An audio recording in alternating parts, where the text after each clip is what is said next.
é natural também, porque quando a gente tocou há um ano atrás, nós tínhamos feito 2,5 ensaios depois de Nossa. 31 anos, né? Então, assim, foi uma surpresa, surpreendente que a gente tenha conseguido fazer aquele show, né?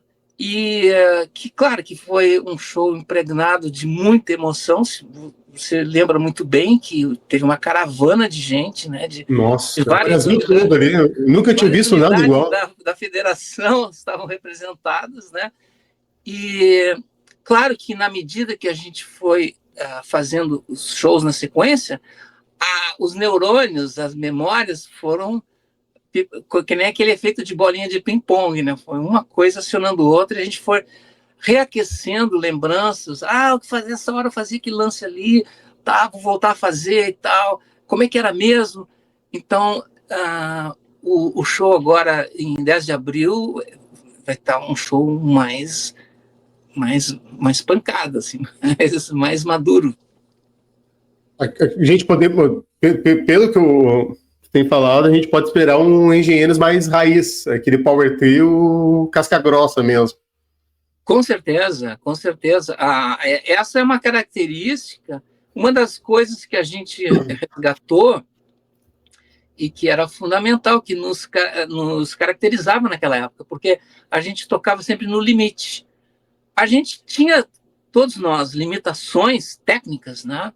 Uhum. E até pela formação de trio, que ela não te gera zonas de conforto, mas a gente tocava nessas limitações sempre assim na pressão de dar o máximo dentro daquelas limitações, nem menos nem mais, entendeu? Era mais ou menos isso. E a gente conseguiu resgatar isso, né? Eu tive uns desafios na parte técnica, porque o contexto hoje para fazer um show como o que a gente fazia, ele impõe a realidade, né? Hoje não é uma situação igual àquela em que a gente vivia quando fazia aqueles shows na época, que naquela época o rock brasileiro era mainstream, era assim, era o que hoje é a música sertaneja.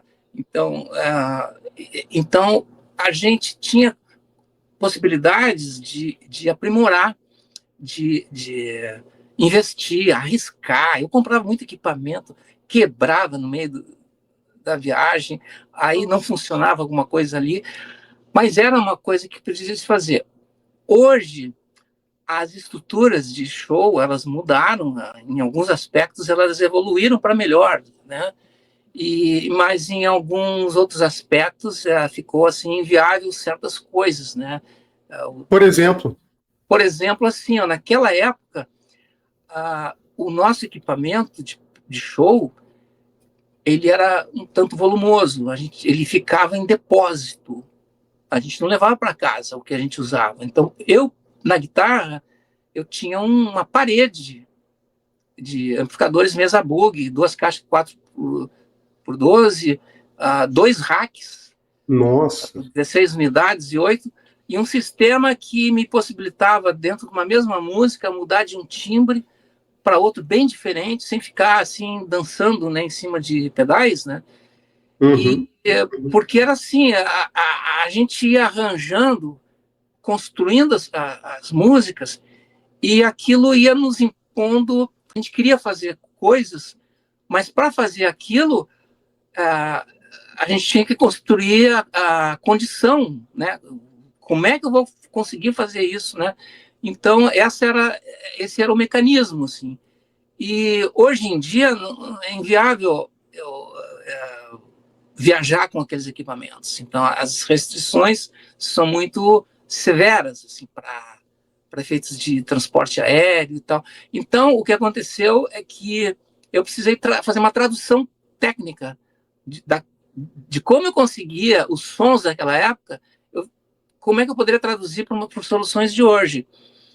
Então, soluções necessariamente compactas, né? Portáteis.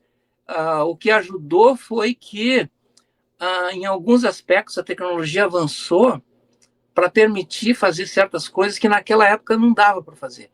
Então, por exemplo, existe assim o guitarrista, né, em geral, ele usa pedais de efeito ou um sistema de multi-switch, enfim, depende da situação.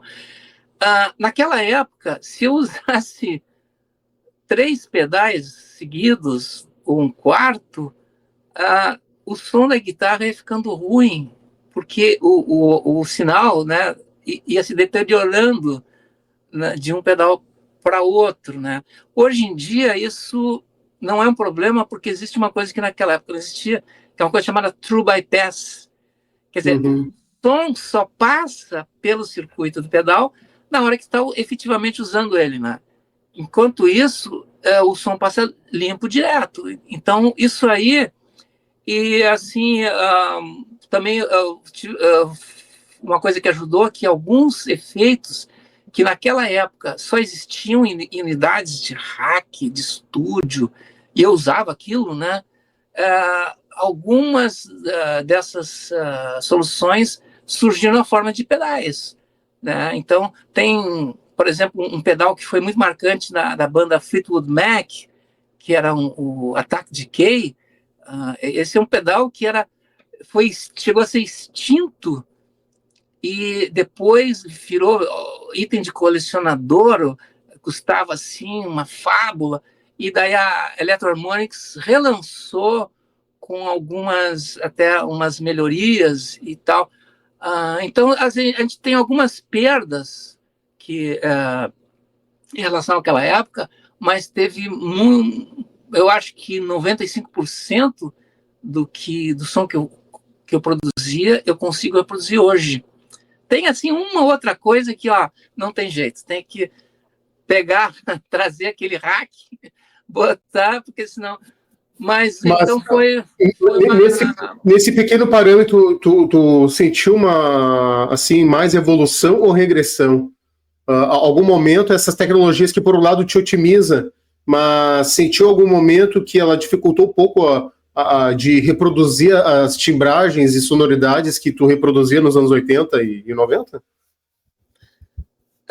Assim, como eu falei, como hoje tem soluções pequenas, compactas, eu pude reunir, estão falando assim de pedais, mini pedais.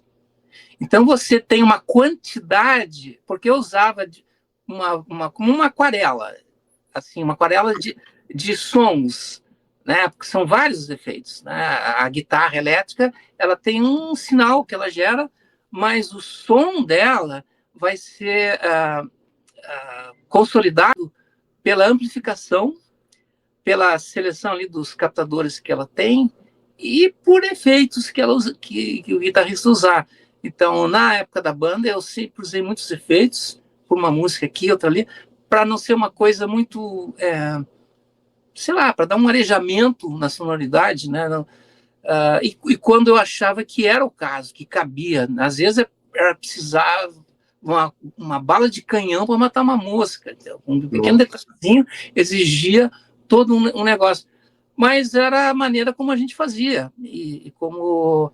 Então, com esse surgimento dessa tecnologia True Bypass e com as versões reduzidas de efeitos, que na época, alguns deles só com rack de 16, né, polegadas, hoje é possível, eu posso levar uma seleção desses efeitos assim escolhidos a dedo, dentro de uma maneira que é portátil, que é segura de levar, entende? Claro que eu não posso viajar com a minha parede de mesa bug, porque não é uma coisa que está no contexto atual de como as produções de shows estão acontecendo. Hoje é praxe, você conta com equipamentos que são disponibilizados localmente, né? Porque não compensa você pagar assim uma fortuna para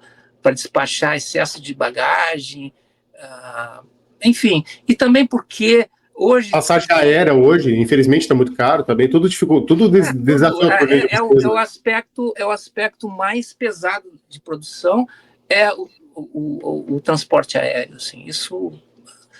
Agora, também essas tecnologias elas evoluíram bastante, então a gente consegue com mais facilidade chegar a timbres, né, né, procurar um timbre crunch, um drive, um fuzz, né, que antes era um pouco mais difícil e precisava, assim, às vezes usar o amplificador inteiro para gerar um timbre, né? Então, hoje a tecnologia avançou, eu te digo assim, avançou até demais. Hoje nós estamos num ponto em que tudo, não é tudo, mas está cada vez mais se empregando simulações de sons. Os equipamentos que estão vindo agora, todo dia tem um equipamento novo, com IRs, né, Impulse Response, que eles estão... e é assombroso que eles reproduzem assim sons com uma definição, né, que precisava ter, sabe, tantos Marshalls. É um negócio assim, impressionante. A tecnologia não para, porque esse pessoal que vende esses equipamentos, eles continuam... a indústria, né, o capitalismo tem que vender. Sim. E aí isso é um poço sem fundo. Claro que eu não sou mais guri, né? Eu não sou mais guri e eu já estou muito vacinado. Durante toda a minha carreira, eu lidei com tecnologia, né? Teve muito erro, acerto, muita tentativa e erro.